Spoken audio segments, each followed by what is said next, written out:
अब हम आते हैं करेंसी रिस्क पर और इसका रिलेशन हम समझना चाहेंगे, मतलब रुपए की गिरावट में या डॉलर के उछाल में या वाइस वर्सा, डॉलर की गिरावट में रुपए के उछाल में कैसे निवेशकों को नुकसान हो सकता है।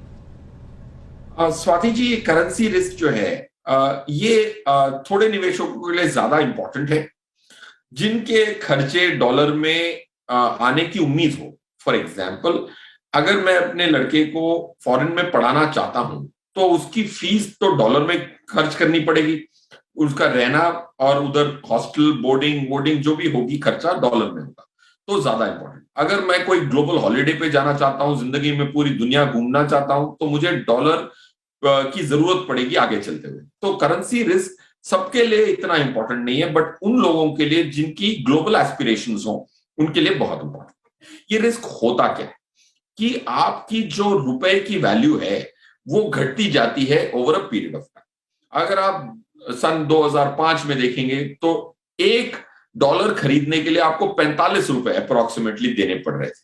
तो एक 45 रुपए अपनी जेब से निकाल के अगर आप कोई फॉरेन करेंसी के ट्रेडर को देते और दुकानदार को देते तो वो आपको $1 दे देता। आज वही डॉलर खरीदने के लिए आपको अपनी जेब से 76 रुपीज खर्चा करना पड़ रहा है। वो सामने वाला आपको सिर्फ $1 ही अभी भी दे रहा है, बट आपको अब 30 रुपए ज्यादा देने पड़ रहे हैं। तो इसको कहते हैं करेंसी रिस्क। पॉइंट 1।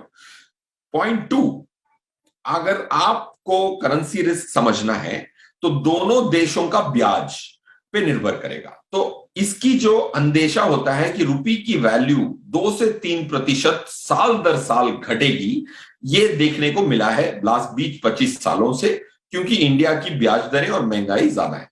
सो करेंसी की जो डेप्रिसिएशन है वो हर साल 2 से 3% जरूर होती है। अगर आप 20 साल बाद अगर आपने रुपए लेके आप डॉलर खरीदने जाएंगे तो 76 का शायद ही भाव मिलेगा, आपको 100 रुपए देने पड़े।